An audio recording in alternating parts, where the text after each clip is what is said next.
मैं क्या हूँ कर समझ जाओगे, जीना हो जाएगा आसान, दुख और पीड़ा कम हो जाएंगे, जियोगे तुम सीना तान। बढ़िया है। तो बाबा जी के प्रति कृतज्ञता अर्पित करते हुए आज की इस कक्षा का हम प्रारंभ कर रहे हैं। जीवन विद्या एक परिचय, प्रश्नोत्तरी चल रही है और ये सवाल है पेज नंबर 169 से, जो हिंदी और इंग्लिश की बुक है। तो अभी तक बात चल रही थी विकास पर। जो पिछला हमारा क्वेश्चन था उस पे बाबा जी से पूछा गया था कि भाई विकास की बातें आपने कही हैं, और अभी तक हमारे लिए विकास का मतलब था कि सड़कें सुंदर बन जाना, घर सुंदर बन जाना, गलियां सुंदर बन जाना, या देश की जो आर्थिक हालत थी वो थोड़ी सुधर जाना, इसी को विकास कहा गया है। तो आप जिस विकास की बात कर रहे हैं और ये जो विकास है, इन दोनों में क्या अंतर है, ऐसी बात बाबा जी से पूछी गई। तो बाबा जी बता रहे हैं कि वो विकास किसको बता रहे हैं। तो विकास, पहला जो विकास बाबा जी ने वो बताया है कि जो जीव चेतना में हम जी रहे हैं उससे मानवीय चेतना में आ जाए, उसको विकास कहा गया है। फिर है चेतना विकास, शिक्षा का मानवीयकरण और परिवार मूलक स्वराज्य व्यवस्था, ये 3 विकास है।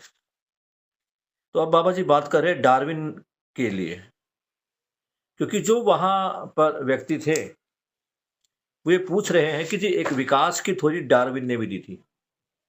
डार्विन का नाम सुना है? एक साइंटिस्ट है डार्विन, जिसमें मानवीय विकास की जो है थ्योरी दी है।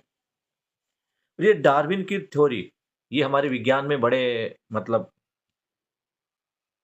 एक रोचक विषय है, और किस प्रकार मानव इस सृष्टि पर आया, मानव का किस प्रकार विकास हुआ, उसके बारे में थ्योरी है।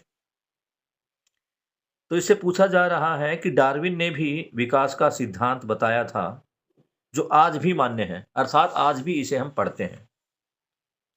आपके विकास के सिद्धांत और डार्विन के विकास के सिद्धांत में क्या अंतर है?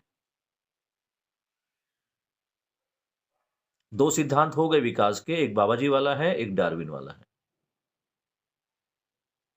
तो अगर आप बाबा जी के विकास को सिद्धांत को देखेंगे तो वह विकास किसको कहा गया है? शिक्षा का मानवीकरण, चेतना, जो सामाजिक चेतना, व्यावहारिक चेतना और व्यवस्था की चेतना है, इनको विकास कहा गया है। और यहां पे क्या है कि डार्विन जो भी प्रस्तुत किया, अभी अंतर देखना, बाबा जी बात कर रहे हैं चेतना के विकास की। व्यवस्था में विकास भी चेतना से ही होगा, और जो ये चेतना विकास है ये मूल्य शिक्षा से होगा और ये शिक्षा के मानवीकरण से होगा। तो बाबा जी किस विकास की बात कर रहे हैं और डार्विन किस विकास की बात कर रहा है, दोनों का अंतर को हम देखते हैं। तो बाबा जी बताते हैं कि डार्विन जो भी प्रस्तुत किया, शरीर रचना के आधार पर विकास को प्रस्तुत किया। जैसे एक कीड़े की रचना, जोंक की रचना, घोड़े की रचना, गाय की रचना, वैसे ही मनुष्य की रचना। इसमें आधार बनाया हड्डियों को। हड्डियां किस प्रकार, कितना लंबा, कितना चौड़ा हुआ, इसको विकास बताया। मनुष्य के शरीर को ध्रुव मान दिया, मनुष्य के शरीर रचना को आधार बनाया, इसके पीछे के शरीर रचना को जोड़ लिए, और इसके बाद ये बना, इसके बाद ये बना, ऐसा वो कहते हैं। डार्विन का शरीर रचना के अर्थ में जो कहना है, इसमें थोड़ी तकलीफ है, लेकिन मानव के अर्थ में कहना पूरा तकलीफ है। डार्विन के अनुसार बंदर का क्रमशः रूपांतरण होते हुए मानव शरीर बना, और इसके बीच में भी कई जीव शरीर बने जो बाद में नष्ट हो गए। तो बाबा जी ने क्या बताया कि डार्विन का जो विकास का थ्योरी है वो मानव के शरीर का विकास है। आपने भी सुना होगा विज्ञान में कि मानव पहले बंदर था। एक तस्वीर भी दिखाई जाती जिसमें मानव दिखाया जाता है कि एक बंदर चिंपांजी जैसा आदमी है। वो 4 पैरों पे, फिर 2 पैरों पे, फिर थोड़ा झुक के, फिर थोड़ा और उठा, फिर थोड़ा और उठा, फिर सीधा हो गया, फिर 2 पैरों पर चलने लगा। उसकी जो शक्ल थी वो चिंपांजी टाइप की थी, उसी से आदि मानव, और फिर चलते-चलते आज का मानव। तो डार्विन ने जो विकास दिखाया है वो मानव के शरीर में दिखाया है कि किस प्रकार मनुष्य बंदर से इंसान तक की, यानी जो प्राचीन समय में बंदर थे उन्हीं से मानव, उन्हीं का एक वर्ग था जिससे मानव बने, और ये आज का मानव है। ये विकास है 4 पैरों पे, फिर 2 पैरों पे, 2 पैर थोड़े और ऊपर और ऊपर और ऊपर, फिर सीधा खड़ा होना, सीधा खड़ा होकर बिल्कुल गर्दन पोस्टर ठीक होना, फिर 2 पैरों पर चलते रहना, पूरे शरीर का बैलेंस देखना, और फिर पूरे शरीर में उसके जो रूप रंग आकार में जो परिवर्तन हुआ वो, उसको डार्विन ने विकास कहा है। हड्डियां कैसी थी? रीढ़ की हड्डी में बैंड था, वो सीधी हुई, हड्डियां चौड़ी हुई, पतली हुई, लंबी हुई। इस बारे में अगर देखें तो टोटली शरीर रचना की बात की गई है। बाबा जी कह रहे हैं कि डार्विन के अनुसार बंदर क्रमशः रूपांतरण हुए और मानव का शरीर बना, और इसके बीच में भी कई जीव, मानव जो है वो जो है क्रमों से गुजरा है। कुछ और भी जानवर बने जो नष्ट हो गए, जबकि बाबा जी क्या बता रहे हैं कि हमारे अनुसार किसी न किसी समृद्ध मेधस संपन्न जीव के गर्भाशय में प्राण सूत्र के अनुसंधान का उद्देश्य ऐसे शरीर रचना की परंपरा को स्थापित करना रहा जिसके माध्यम से जीवन अपनी जागृति को प्रमाण कर सके। फिर से पढ़ते इस लाइन को, जबकि हमारे अनुसार यानी बाबा जी के अनुसार किसी न किसी समृद्ध मेधस संपन्न जीव के गर्भाशय, मानव का जन्म कहां से हुआ है? किसी ऐसे जीव के गर्भाशय से हुआ है जो मेधस संपन्न था, जिसमें समृद्ध मेधस था। प्राण सूत्र में अनुसंधान का उद्देश्य ऐसे शरीर रचना की परंपरा को स्थापित करना रहा। तो ऐसा जीव जिसमें दिमाग है, विकसित दिमाग है, उस जानवर के डीएनए में कुछ परिवर्तन हुआ और वहां से मानव परंपरा चली। यानी उस जीव के डीएनए में कुछ हल्का फुल्का परिवर्तन हुआ और वहां उस जीव के माध्यम से मानव का जन्म हुआ, जीव के शरीर से। और बाबा जी बता रहे हैं कि जो स्तनधारी जीव है, जो अपने बच्चों को दूध पिलाते हैं, उन जीवों से मानव का जन्म हुआ, जैसे गाय, भैंस, घोड़ा, भालू और शायद बकरी भी। क्योंकि हाल ही में पिछले कुछ 10-15 सालों में मैंने ऐसी कुछ घटनाएं सुनी है कि बकरी के शरीर से एक ऐसे बच्चे का जन्म हुआ है जिसका मुख या जिसका चेहरा मानव से मिलता जुलता है। ऐसी कई घटनाएं हुई है। और एक दो घटनाएं हमने और देखी कि कुछ महिलाओं के शरीर से भी कुछ, मतलब ऐसे बच्चे पैदा हुए हैं जिनका शरीर कुछ कुछ जानवरों से मिलता है। एक लंबी सूंड वाला बच्चा मैंने खुद अपनी आंखों से देखा है, किसी महिला के गर्भ से पैदा हुए। तो ये हम देख सकते हैं कि कोई समृद्ध मेधस वाला जानवर था जिसके डीएनए में परिवर्तन हुआ और उसके गर्भ से मानव संतानें उत्पन्न हुई। और एक बार अगर मानव संतान उत्पन्न हुई तो फिर वो परंपरा चल गई। अब मैं एक सवाल आपसे यहां पर पूछ रहा हूं कि इस धरती पर मानव कैसे प्रकट हुआ? क्या ये आप लोगों को स्पष्ट है? धरती पर पेड़ पौधे, जीव जंतु कैसे बने? क्या ये आप लोगों को स्पष्ट है? बताइए अंजलि। एक दो बार मैंने इसको स्पष्ट किया है। सर एक बार आप दोबारा बता दो, अगर हमें कुछ आ रहा होगा तो फिर हम बता देंगे कि हमें पता है। ठीक है, मैं पहले इस क्वेश्चन को खत्म करते हैं, फिर उसके स्पष्टीकरण पर हम बात करेंगे। तो बाबा जी ने तो बता दिया कि भैया कि किसी संपन्न मेधस वाले शरीर धारक जीव के माध्यम से ही कुछ उसका डीएनए में परिवर्तन हुआ और मानव उसके गर्भाशय से पैदा हुआ। जबकि डार्विन के अनुसार नैसर्गिकता व वातावरण के दबाव में ये अनिश्चित शरीर रचनाएं घटित हुई है। बाबा जी क्या कर रहे हैं कि वातावरण का जो प्राकृतिक सौंदर्य है उसका और मौसम के दबाव का या उष्मा का कुछ ऐसा प्रभाव पड़ा है जिससे जो शरीर है धीरे धीरे कन्वर्ट हुआ है।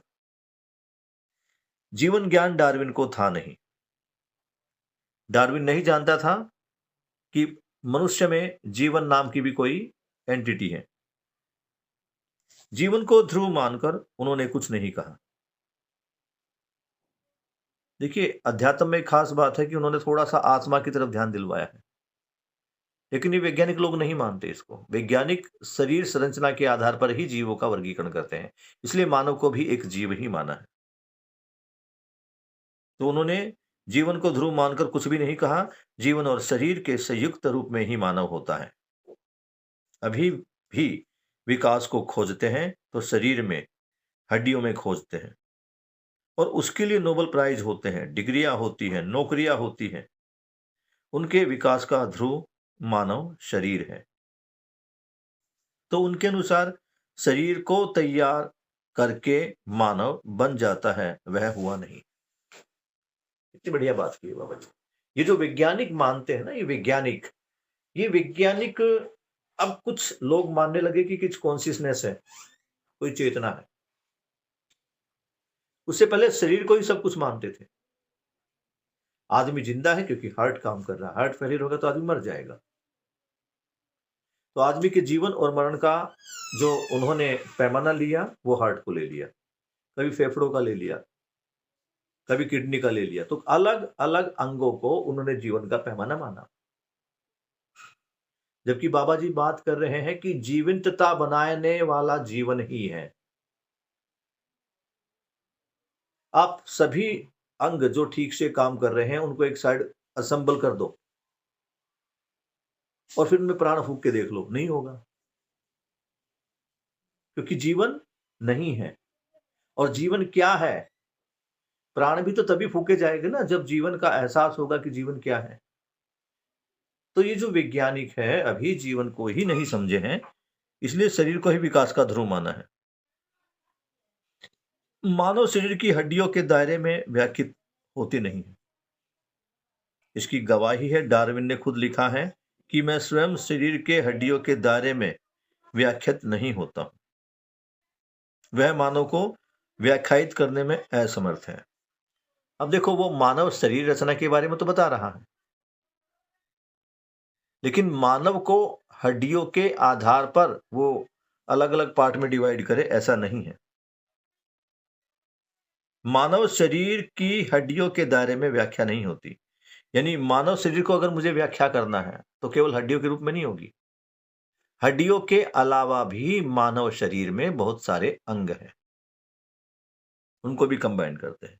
इसकी गवाही डार्विन ने खुद लिखा हुआ है कि मैं स्वयं शरीर के हड्डियों के दायरे में व्याख्यात नहीं होता हूं। यानी जब मैं, डार्विन बोलता, जब मैं अपनी बात करता हूं तो मैं भी केवल हड्डियां ही नहीं हूं, हड्डियों के अलावा भी कुछ चीजें हैं। तो यहां बस इतना, एक बात मोटी मोटी जो बात है, मैं इतना समझ जाऊं कि डार्विन या कोई भी वैज्ञानिक जब मानव के विकास की बात करता है तो वो उसके शरीर की विकास की बात करता है, शरीर की बनावट की बात करता है। बनावट में जो परिवर्तन आया है, हड्डियों में जो परिवर्तन आया है, हड्डियां छोटी या बड़ी हुई है, कम या ज्यादा हुई है, उसकी बात कर रहा है। जबकि बाबा जी चेतना की बात कर रहे हैं। चेतना अर्थात जीवन की बात कर रहे हैं, जीवन के विकास की बात कर रहे हैं। और जीवन के विकास होने के बाद ही वो जीवन प्रमाणित हो पाएगा, ऐसा है। क्योंकि जब तक जीवन का विकास नहीं होगा, और जीवन का विकास कैसे होगा?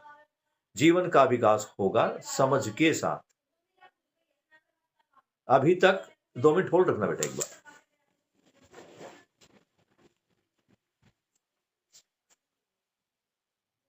मेरे प्रिय बच्चों, क्लास रिकॉर्डिंग होती है, हरी बात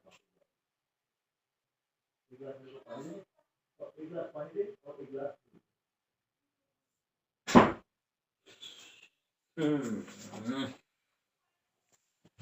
जी सॉरी फॉर इंटरप्शन।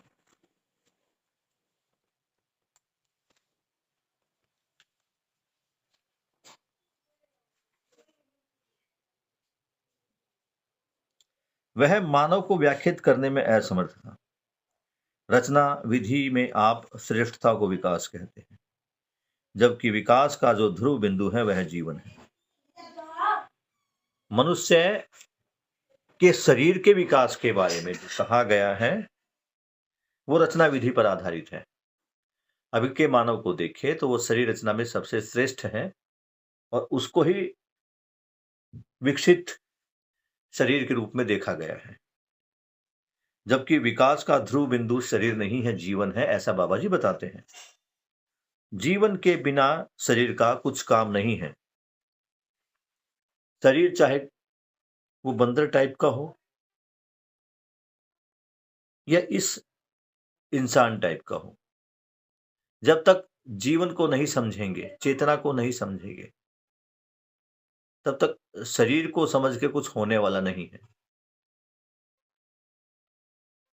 हम अगर विद्यालय में भी जाते हैं तो वहां समझ के लिए जाते हैं, शरीर के विकास के लिए नहीं जाते हैं। हाँ, वो अलग बात है कि शरीर को तंदुरुस्त रखने के लिए हम कुछ व्यायाम या खेल वगैरह कर लेते हैं। शरीर को जीवित बनाए रखने वाला जीवन ही है, न केवल जीवन के आधार पर, न केवल शरीर के आधार पर मानव जीवन और शरीर के संयुक्त आधार पर। शरीर को जीवित कौन बनाता है? जीवन बनाता है। तो यहाँ पे हम ना केवल शरीर की बात कर रहे हैं, ना जीवन की बात कर रहे हैं, हम दोनों के संयुक्त रूप की बात कर रहे हैं, हम मानव की बात कर रहे हैं, इसलिए हम मानव के विकास की बात करेंगे। तो मानव का विकास अर्थात चेतना का विकास, जीव चेतना से मानवीय चेतना में ट्रांसफॉर्म। परमाणु में जो विकास है वह गठन पूर्णता के अर्थ में है। देखो विकास, प्राण जो अभी परमाणु है वो पदार्थावस्था की इकाई है। मानव शरीर भी पदार्थावस्था यानी जड़ इकाई है। जीव जंतुओं का शरीर, पेड़ पौधे, ये सब भी प्राणावस्था की इकाई ही है। तो ये सभी जो है परमाणु में जो विकास हुआ है उसको गठन पूर्णता कहा गया है। हर एक जड़ परमाणु गठनशील है। जितने भी जड़ परमाणु हैं वो गठनपूर्ण होना चाहते हैं, गठनशील है। हर गठन में एक से अधिक अंश होता है। हर परमाणु के मध्यांश और उसके चारों ओर चक्कर लगाने वाले अंशों की आवश्यकता है। ऐसा अस्तित्व में स्वाभाविक रूप से होना पाया जाता है। अभी क्या है, जितने भी हम परमाणुओं की बात करते हैं, हर परमाणु में अंश है, चाहे एक ही हो। ये जो अंश और परमाणु का जो केंद्र है, इन दोनों में सामूहिकता है, सह अस्तित्व है। हर परमाणु के मध्यांश और उसके चारों ओर चक्कर लगाने वाले अंशों की आवश्यकता होती है। परमाणु में मध्यांश भी है, उसके चारों ओर चक्कर लगाने वाले अंश हैं। ये दोनों होने जरूरी है। ऐसा अस्तित्व में स्वाभाविक रूप से होना पाया जाता है। यानी मध्यांश और ये अंश होते हैं तभी परमाणु हैं। ऐसे परमाणुओं में कम से कम 2 से लेकर अनेक संख्या में अंश समाये हैं। प्रत्येक प्रजाति के परमाणु हैं, उनमें से एक प्रजाति का परमाणु है जीवन परमाणु। अब इसको समझना है। परमाणुओं की जो प्रजाति है, उनकी जो वैरायटी है, वो उस परमाणु में होने वाले अंशों के आधार पर होते हैं। 2 अंश, 3 अंश, 4 अंश, इस प्रकार से अंश होते हैं। अलग अलग अंश होते हैं, किसी में 2 है, किसी में 4 है, और ये जो अंशों की संख्या है, इस संख्या के आधार पर ही परमाणु को अलग अलग कैटेगरी में डिवाइड किया जाता है। 10वीं क्लास में जब थे, तुमने आवर्तन सारणी पढ़ी होगी, मेंडलीव की आवर्तन सारणी, कुछ ऐसा ही नाम है उसका, जिसमें 108 परमाणुओं को दिखाया गया है। और परमाणुओं का ये जो अलग अलग विभाजन किया है, डिस्ट्रीब्यूशन किया है, ये सब किया गया है उस परमाणु में स्थित अंशों की संख्या के आधार पर। 1 अंश वाला परमाणु, 2 अंश वाला, 3, 4, 5, 6, 7, 8, ऐसे 9, 10, 11, 12, 13, 14, ऐसे एक टेबल बनाई गई। अभी वो टेबल अगर संभव हुआ, मुझे ध्यान रहा, तो मैं तुम्हारे को ग्रुप में भी भेज दूंगा, उसको देख लेना। तो ऐसे ही जो अलग अलग कैटेगरी के परमाणु हैं, उसमें से एक परमाणु है गठनशील परमाणु। बाकी जो एक परमाणु है वो है गठनपूर्ण परमाणु, बाकी सारे परमाणु गठनशील हैं। गठनशील का मतलब है वो उसमें से कुछ अंश निकलते हैं और कुछ में कुछ अंश कम होते हैं, वो उनको ले लेते हैं, वो लेन देन करते रहते हैं आपस में। इस लेन देन के फल परिणाम में ही अलग अलग यौगिकों का निर्माण हुआ है। अब यौगिक क्या है उसको भी देख लेते हैं। 2 परमाणु जब एक निश्चित मात्रा में मिलते हैं, जैसे हम हाइड्रोजन और ऑक्सीजन की बात करते हैं, निश्चित मात्रा, तो वो एक नए पदार्थ का निर्माण करते हैं, उसे यौगिक बोलते हैं। जैसे हाइड्रोजन और ऑक्सीजन दोनों गैस थी, एक जलने वाला है, एक जलाने वाला है, दोनों अलग अलग इनके जो एटम, वो क्या बोलते हैं, इसमें जो अंशों की संख्या अलग अलग है, लेकिन जब दोनों मिल जाती है तो अपने अपने गुणों को छोड़कर एक नया गुण अख्तियार कर लेती है, एक नया गुण हासिल कर लेती है। ऑक्सीजन जो जलाने में सहायक करती है, हाइड्रोजन जो जलाने वाली है, यानी अगर हाइड्रोजन जल रही है और थोड़ी ऑक्सीजन उसको मिल जाए तो और ज्यादा तेज रूप से जलती है। तो एक जलने वाली है और एक जलने में मदद करने वाली है, लेकिन जब दोनों मिलती है और नई वस्तु जो मिलती है, यानी पानी एक यौगिक है, और ये कहा जाए कि पानी इस धरती का या किसी भी धरती का पहला यौगिक है। इस धरती पर जो सबसे पहला यौगिक बना वो पानी है। तो अब एक जलाने वाला, एक जलने वाला, और दोनों के मिलने से बन गया बुझाने वाला। तो क्या है ये जो नया यौगिक बना है, इसमें जो इसके अव्यय है ऑक्सीजन और हाइड्रोजन, इनमें से दोनों के किसी के भी गुण नहीं है।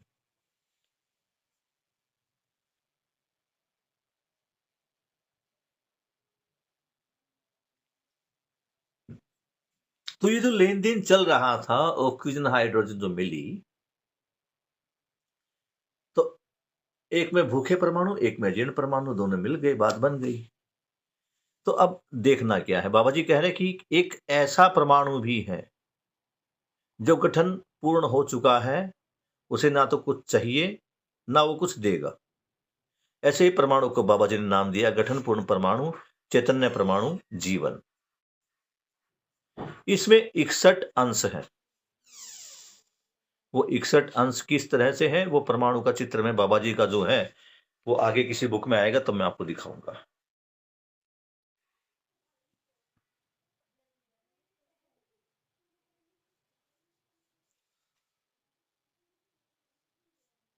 अनेक प्रजाति के परमाणु हैं, उनमें से एक प्रजाति का परमाणु है जीवन परमाणु। अंशों का घटना बढ़ना जीवन परमाणु में होता नहीं है। अभी बात हुई ना, जो अन्य परमाणु हैं उसमें अंश कम या ज्यादा हो सकते हैं, लेकिन जीवन परमाणु गठन पूर्ण हो चुका है।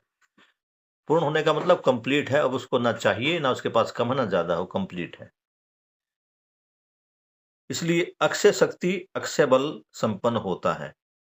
इसे ही परमाणु का विकास कहते हैं। परमाणु का विकास बात हो रही है अभी। ये परमाणु जब गठन पूर्ण हो गया गठन पूर्ण होते ही इसके अंदर दो चीजें आती है, अक्षय बल और अक्षय शक्ति। अक्षय का मतलब है कभी भी समाप्त ना होने वाली। आपने सुना होगा, आत्मा अजर है, अमर है, वह ना जलती है, ना गलती है, ना सड़ती है, ना मरती है। तो अध्यात्मवाद में भी कुछ कुछ इसकी झलक थी। जिन लोगों ने समाधि की थी वो इसको थोड़ा थोड़ा पहचान पाए थे, लेकिन बता नहीं पाए, पूर्णतः नहीं पहचान पाए। बाबा जी भी यही कह रहे हैं कि ये जो गठन पूर्ण परमाणु है, इसमें अक्षय बल और अक्षय शक्ति संपन्न है, जिसके कारण ना ये मरता है, ये मरेगा ही नहीं। और परमाणु है तो इतना छोटा है कि खुली आंखों से दिखाई भी नहीं देता।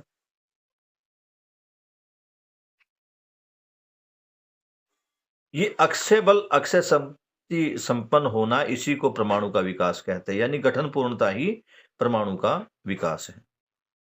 अतः जीवन परमाणु को विकसित कह रहे हैं और विकास के बाद जागृति होती है। जागृति का प्रमाण जानना, मानना, पहचानना, निर्वाह करना परमाणु अंशों में होता है।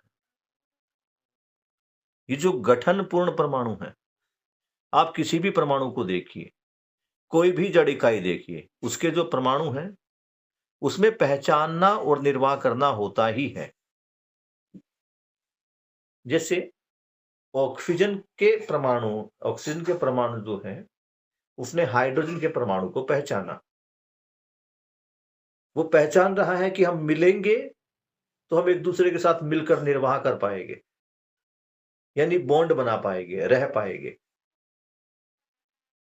हम देखते ना, शादी के टाइम पे जब लड़का मिलता है और लड़की मिलती है, तो उनमें क्या होती है? पहचान। पहचान होती है तो संबंध अच्छा रहता है। पहचान होती है यानी एक दूसरे को समझते हैं तो बॉन्ड बनता है, और वो बॉन्ड कभी टूटता नहीं। फिर इसी प्रकार जो जड़ इकाइयां है,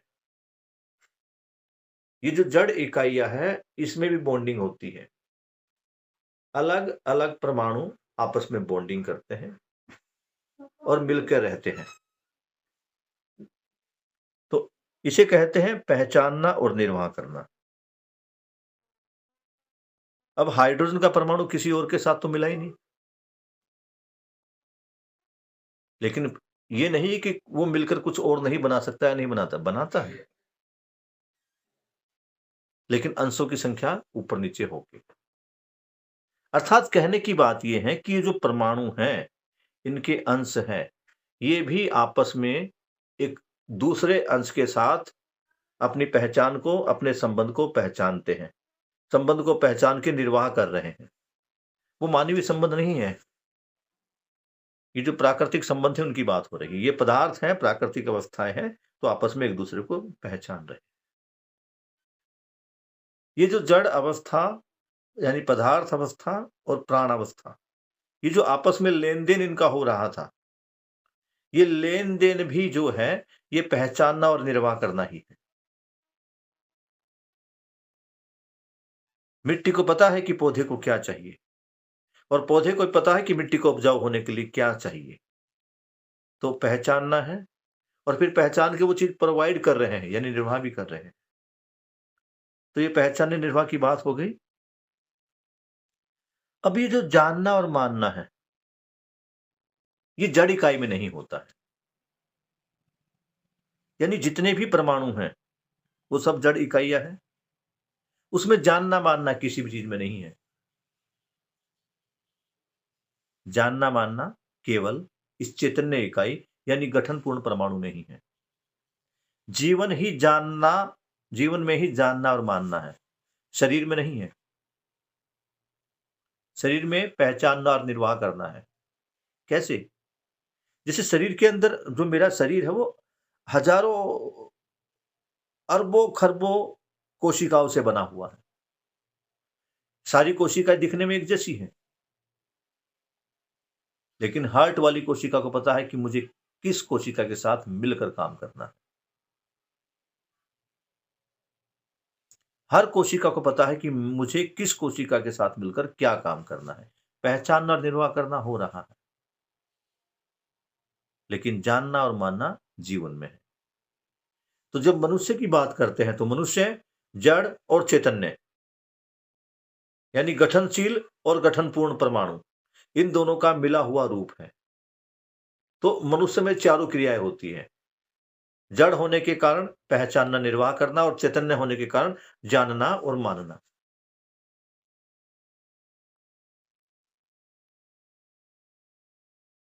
अतः जीवन परमाणु को विकसित कह सकते हैं, और विकास के बाद जागृति होती है। जीवन परमाणु जो है वो गठन पूर्ण हो चुका है। गठन पूर्ण होने के बाद क्या है? जीवन बन गया है, चैतन्य इकाई बन गई। अब चैतन्य इकाई क्या करेगी? जागृति क्रम और जागृति। जीवन प्रमाणित होना चाहता है, स्वयं को प्रमाणित करना चाहता है। उस प्रमाणित करने के लिए क्या किसकी जरूरत है? प्रमाणित करने के लिए जरूरत है जागृति की, यानी 10 क्रियाओं में संपन्नता की। अच्छा, जीवन परमाणु को विकसित कह रहे हैं, और विकास के बाद जागृति होती है। जागृति का प्रमाण है जानना, मानना, पहचानना, निर्वाह करना। परमाणु अंशों में होता है। एक परमाणु अंश दूसरे परमाणु अंश को पहचानता है, इसलिए निश्चित दूरी में रहकर व्यवस्था का समीकरण किए हुए हैं, व्यवस्था के रूप में कार्य कर रहे हैं। यह भौतिक रासायनिक क्रियाकलाप के रूप में गण्य है। रासायनिक क्रियाकलाप की चरमोत्कर्ष रचना इस धरती पर मानव के शरीर के रूप में प्रमाणित है।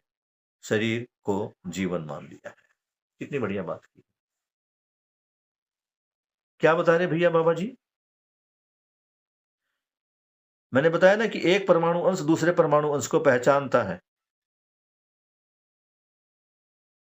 इस पहचानने और निर्वाह करने के कारण ही जो 2 इकाइयां है उसमें निश्चित दूरी बनी हुई है। वो उस दूरी को पहचानते हैं। वो जानते हैं कि अगर ये दूरी कम हुई तो हम टकरा सकते हैं, दूरी ज्यादा हुई तो हम अलग अलग हो सकते हैं। इसलिए एक निश्चित दूरी का सिद्धांत है, जिसको हम गुरुत्वाकर्षण बोल रहे हैं ना। पृथ्वी और चंद्रमा के बीच में गुरुत्वाकर्षण बल है, सूर्य और चंद्रमा के बीच में, और सूर्य और पृथ्वी के बीच में, और सूर्य और अलग अलग ग्रहों के बीच में हम किसका गुणगान करते हैं? ग्रेविटेशनल फोर्स का। उसी ग्रेविटेशनल फोर्स को क्या बता रहे हैं बाबा जी? उचित दूरी का सिद्धांत।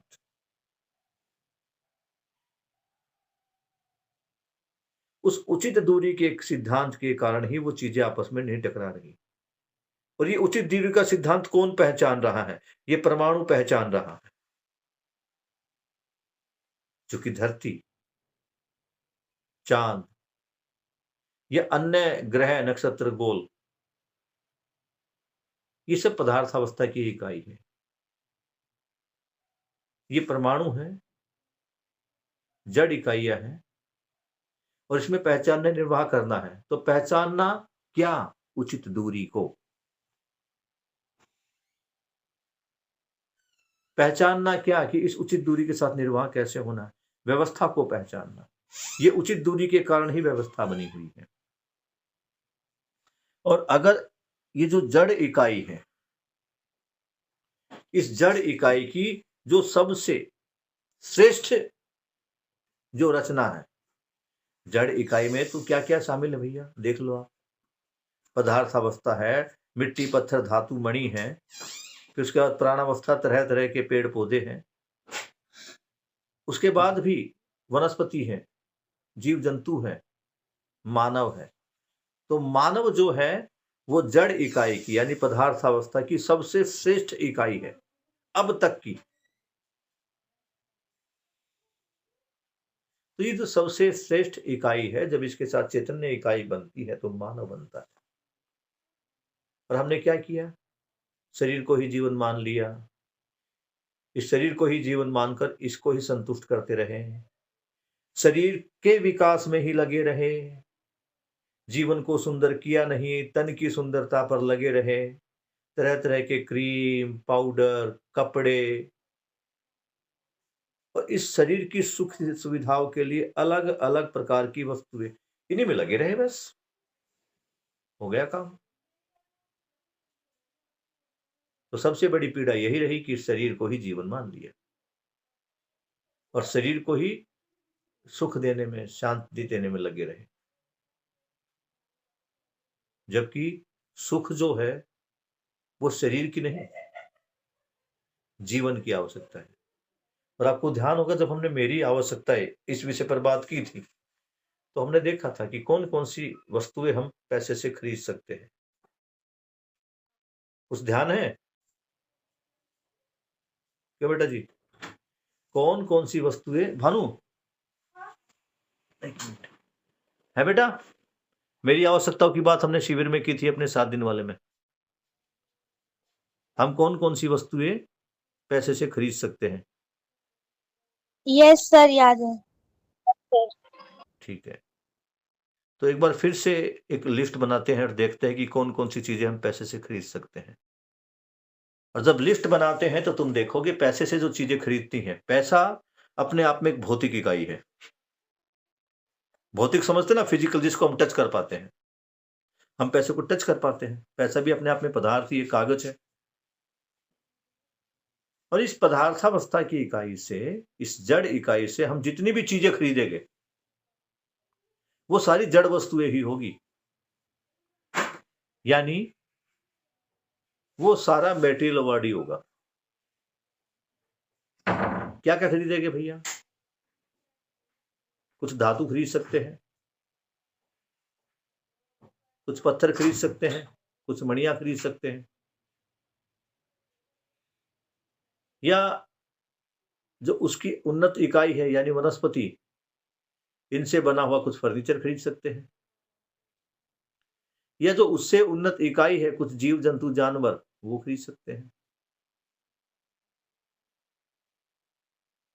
और इन सब से जो सुख मिलेगा, वो सुख किसको मिलेगा? शरीर को ही मिलेगा, जो खुद एक जड़ इकाई है। तो ये जो भी पैसे से हमने सामान खरीदा, ये स्वयं में जड़ इकाई है, और ये केवल जड़ इकाई को ही, यानी शरीर को ही संतुष्ट दे सकती है, शरीर को ही खुशी दे सकती है। सोच के देख लो,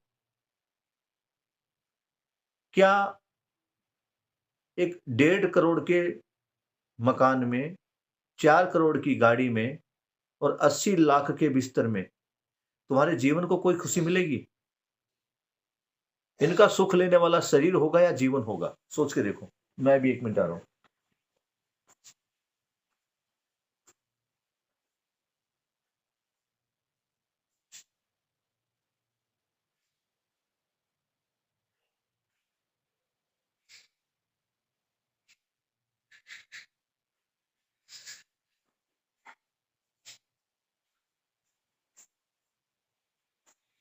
बोलो बच्चों, क्या लगता है,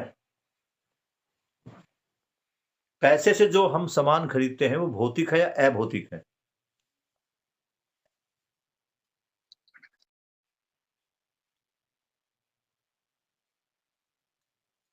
भौतिक या अभौतिक समझ पा रहे हो? अंजलि, क्या होता है भौतिक?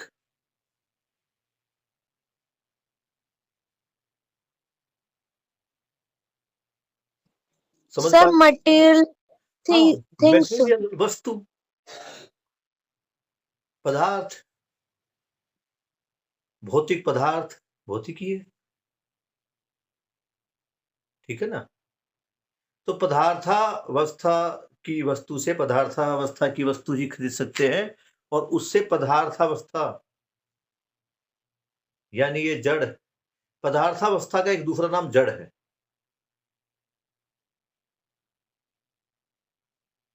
जड़ समझ रहे हो? जिसको हिलाने डुलाने के लिए किसी बाहरी ताकत की जरूरत पड़े, उसको जड़ बोलते हैं। पत्थर पड़ा तो पड़ा ही रहेगा, अपने आप नहीं हिल सकता।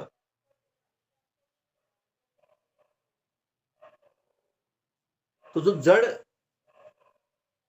इकाई यानी जो शरीर है, और पैसा भी क्या है? जड़ इकाई ही है, भौतिक वस्तु है।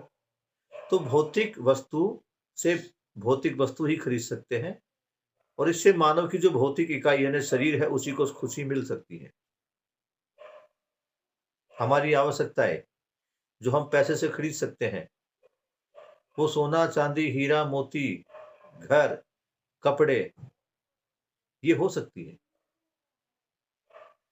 इससे शरीर को ही सुख मिलेगा, जीवन को सुख नहीं मिलेगा। अब जीवन को क्या चाहिए उसको देख लेते हैं। तो जीवन को चाहिए सम्मान, जीवन को चाहिए खुशी, जीवन को चाहिए विश्वास। अब तुम अगर हम सोचे कि भाई शरीर को ही जीवन मान ले, जैसा अभी तक हम करते ही आए हैं, अभी तक हम शरीर को ही जीवन मान रहे हैं ना बेटा। तो एक बार ये सोच के देखो कि अगर शरीर ही जीवन है तो ये सम्मान शरीर के कौन से अंग को चाहिए? क्या पैर को सम्मान चाहिए, हाथ को सम्मान चाहिए?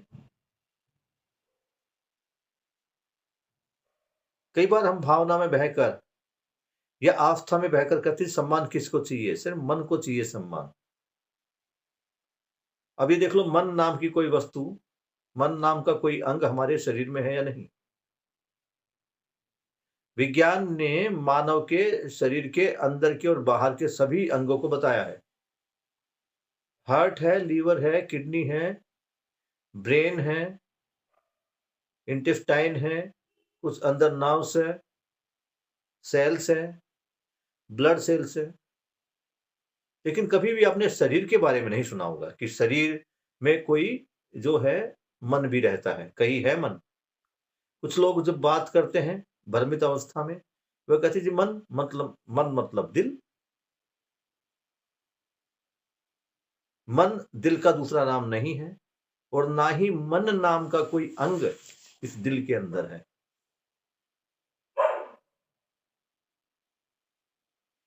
तो ये जो सम्मान है, प्रेम है, विश्वास है, ममता है, वात्सल्य है, गौरव है,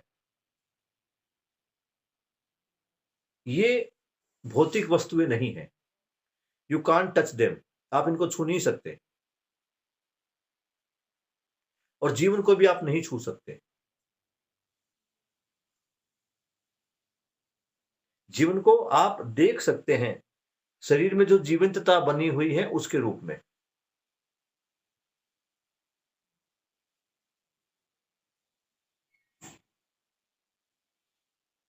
ये क्लियर हो पा रहा है बेटा? जो भौतिक वस्तुएं हैं वो भौतिक शरीर के लिए हैं। जो अभौतिक वस्तुएं हैं, ये जो मूल्य है, ये जीवन के लिए। प्रेम, सम्मान, विश्वास किसको चाहिए? जीवन को चाहिए। अगर मन को भी चाहिए तो तुम देखोगे कि मन जो है वो जीवन का ही एक अंग है। मन, वृत्ति, चित्त, बुद्धि, आत्मा। खुशी कहाँ होती है? मेरी आत्मा बड़ी खुश है, मेरा मन बड़ा खुश है। ये किसके पार्ट है? ये जीवन के ही पार्ट है। तो बाबा जी इस क्वेश्चन में वही समझा रहे हैं कि अभी तक विज्ञान ने, डार्विन ने या अन्य किसी लोगों ने जो विज्ञान से मानव को समझने का प्रयास कर रहे हैं, मानव के विकास को समझने का प्रयास कर रहे हैं, वो केवल मानव शरीर में हुए विकास की बात कर रहे हैं। और वो विकास भी किस रूप में है? मानव के आकार, प्रकार, रूप, रंग के बारे में। मानव के शरीर में जो अंदर हड्डियां हैं उनको लेकर विकास की बात कर रहे हैं, जबकि बाबा जी बात कर रहे हैं जीवन में विकास की, चेतना विकास की, जीव चेतना से मानवीय चेतना की, मानवीय चेतना से देव मानवीय, देव मानवीय से दिव्य मानवीय, उसकी बात कर रहे हैं। तो दोनों का विकास समझ में आया बेटा? विकास की यहाँ पर पहले क्या मतलब था और बाबा जी विकास किस संदर्भ में बात कर रहे हैं? क्लियर हो गया? Yes sir. ठीक है, तो समय भी हो गया है। बाबा जी के प्रति कृतज्ञता अर्पित करते हुए आज के इस पठन को हम यहीं पे समाप्त करते हैं। कल एक अगला प्रश्न होगा पेज नंबर 171 पर। आपको बता दूं मैं, बाबा जी जो है ज्ञान के भंडार थे। उन्होंने एक विकसित चेतना वाले व्यक्ति के जीवन को जिया है, मानवीय चेतना में रहे हैं। तो और इस चेतना विकास शिक्षा को वो हर मानव तक पहुंचाना चाहते थे। इसी क्रम में वो अलग अलग पदों पर बैठे अलग अलग व्यक्तियों से मिले हैं, जिसमें डॉक्टर एपीजे अब्दुल कलाम भी हैं। और यहाँ पर उस समय के चीफ जस्टिस वेंकटचलैया जी, उनसे भी वो मिले थे। उन्होंने न्याय के बारे में पूछा, न्याय क्या है भाई? आप न्यायाधीश हो, आप न्याय किसे कहते हो? तो बाबा जी न्याय किसको कह रहे हैं, और एक चीफ जस्टिस की निगाह में न्याय क्या है? भारत का न्याय अलग है, हिंदुओं का न्याय अलग है, मुस्लिम का न्याय अलग है। ये अलग अलग न्याय की जो बात हो रही है, इस पर हम कल बात करेंगे। तो बाबा जी के प्रति कृतज्ञता अर्पित करते हुए आज के इस दिन को हम यहीं पे समाप्त करते हैं। Good night.